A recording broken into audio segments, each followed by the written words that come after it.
اور ان سوالات کا یقیناً جواب لیں کہ بہت دلچسپ اور انٹرسٹنگ جوابات ہیں جو آپ کو خدا سے اور زیادہ قریب کریں گے۔ آپ سے کہا کہ ان بیوی کی معرفت کے لیے چلے در امام محمد باقر علیہ السلام پہ چلتے ہیں۔ امام محمد باقر علیہ السلام فرماتے ہیں کہ ایک دفعہ میری والدہ ماجدہ، میری ماں، ایک دیوار کے قریب تشریف فرما تھی، اور اس دیوار کی حالت ایسی تھی کہ وہ ضعیف ہو چکی تھی اور گرنے والی تھی، گرنے کے قریب، اور جیسے ہی دیوار گرنے لگی اور آپ وہاں سے حرکت کرنا چاہتی ہیں اور بالکل اس مقام پر آپ آ گئیں کہ دیوار آپ کے سر پر آ پڑتی، تو آپ نے دیوار سے مخاطب ہو کر کہا کہ اے دیوار، تجھے خدا کے رسول کا واسطہ دے کر کہتی ہوں اور یہ حکم کرتی ہوں کہ مت گرو، خدا تجھے گرنے کی اجازت نہیں دے گا، یقین سے کہہ دیا، پہلے سے خود خبر دے دی۔ یہاں جناب فاطمہ بنت حسن جو اسیرہ کربلا ہے، جن کا واسطہ ڈائریکٹلی 5-6 معصومین سے ہے، یہاں پر بی بی نے کہا کہ میں تجھے خدا کے رسول کا واسطہ دے کر کہتی ہوں نہ گر، اور تجھے گرنے کی اجازت نہیں ہے اور تو گر نہیں سکتا۔ تو امام محمد باقر وہاں تشریف فرما ہے، شاہد ہے، کہتے ہیں کہ میں نے دیکھا کہ دیوار زمین اور اس چھت کے درمیان جو ہے وہ معلق ہو گئی، یعنی اسی طرح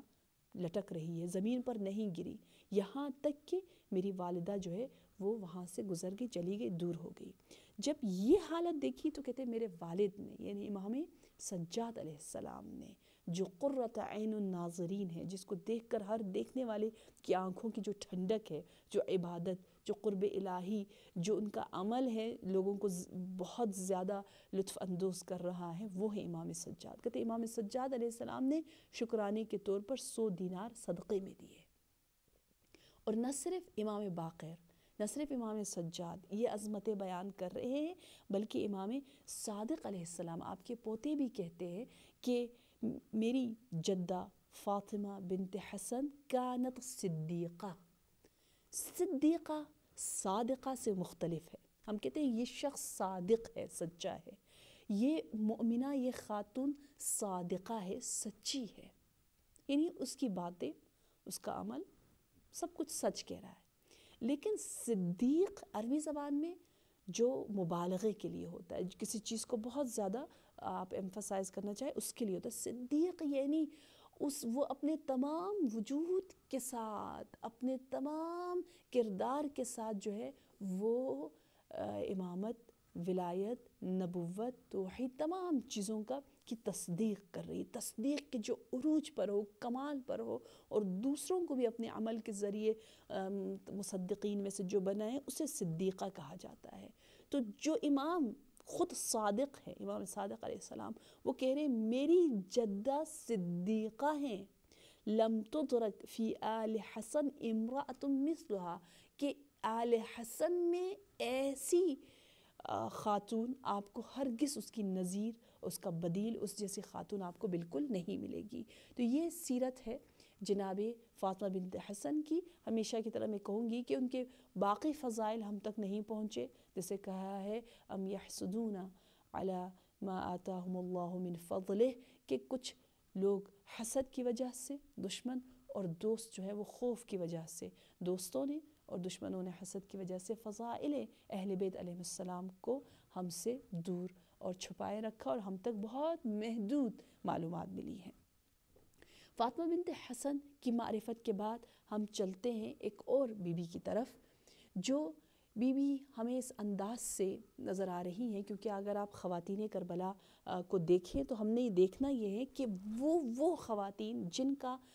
سانحہ کربلا، قیام کربلا میں نقش تھا، کردار تھا، بے شک وہ وہاں زمینی طور پر موجود نہ ہو، بے شک وہ کسی اور شہر میں ہو، جیسے انشاءاللہ ہم ذکر کریں گے۔ آپ کو بتایا ہے کہ توعہ کا ایک بی بی ہیں جو کہ کوفہ میں ہیں، ایک بی بی ہیں جو کہ آپ کو بصرہ میں نظر آ رہی ہیں، ایک بی بی ہیں جو کہ آپ کو مدینہ میں نظر آ رہی ہیں، وہ موجود نہیں ہے کربلا میں، جیسے ام البنین کا ہم نے آپ کو تذکرہ کیا ہے، ام لیلہ کے متعلق ہم آپ کو بتائیں گے۔ تو یہ ضروری نہیں ہے جو کربلا میں موجود ہو، بلکہ جہاں پر بھی ہے لیکن اپنے عمل کے ذریعے سے وہ قیام کربلا میں مددگار ثابت ہوا ہو تو ان بیویوں کا ہم ذکر کریں. تو ان میں سے ایک بیوی ہے جو بصرہ کی مجاہدہ کا لقب جس بیوی کو مل رہا ہے. ان کا نام تاریخ میں 2 آیا ہے. بعض نے ان کو کہا ہے سعیدہ بنت منقذ عبدیہ اور بعض نے ان کو ماریہ کا لقب دیا ہے. یہ وہ خاتون ہیں جن کا گھر شیعوں کے لیے ایک مرکز، ایک وہاں پر ہمیشہ ایک انجمن جو شیعوں کی تھی اس کا مرکز، اس کی جو جگہ تھی وہ اس خاتون کا گھر تھا. عجیب بات یہ ہے، بہت عجیب بات یہ ہے کہ اس زمانے میں، اس دور میں جہاں جیسے یزید کو یہ اطلاع ملی کہ کوفیوں نے امام حسین کو دعوت کے خط لکھے ہیں، خطوط لکھے ہیں، تو آپ کو معلوم ہے کہ عبید اللہ ابن زیاد بصرہ کا والی تھا، لیکن وہ اس کو حکم ملتا ہے کہ وہ کوفہ چلا جائے. وہ اپنے بھائی کو یہاں پر چھوڑ کر کوفہ جانا چاہتا ہے اور جانے سے پہلے وہ ایک سب کو جمع کر کے جو ہے وہ رعب اور وحشت اور اپنے تمام ان مظالم کو ظاہر کرنے کے لیے ایک اجتماع اور ایک خطبہ دیتا ہے. اور اس خطبے میں اس انداز سے کہہ رہا ہے، دیکھو اس کی تقریر اس انداز سے کہ اے اہل بصرہ، حاکم وقت کی ہرگز مخالفت نہ کرنا. کیوں؟ کیونکہ اگر کسی نے مخالفت کی، جس اپنے بھائی کو جو میں حاکم بنا کے جا رہا ہوں، تو اس کو اور اس کے سرپرست کو مارا جائے گا.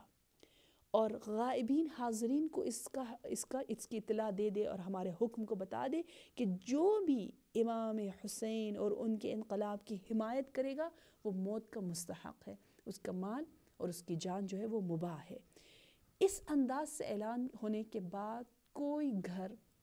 کوئی شخص، کوئی بھی حاضر نہیں ہے، سب میں خوف وحشت طاری ہو چکا ہے. لیکن ان حالات میں سعدیہ یا بعض نے کہا ہے کہ ماریہ جو ہے وہ اپنے گھر کو مرکز بنا رہی ہے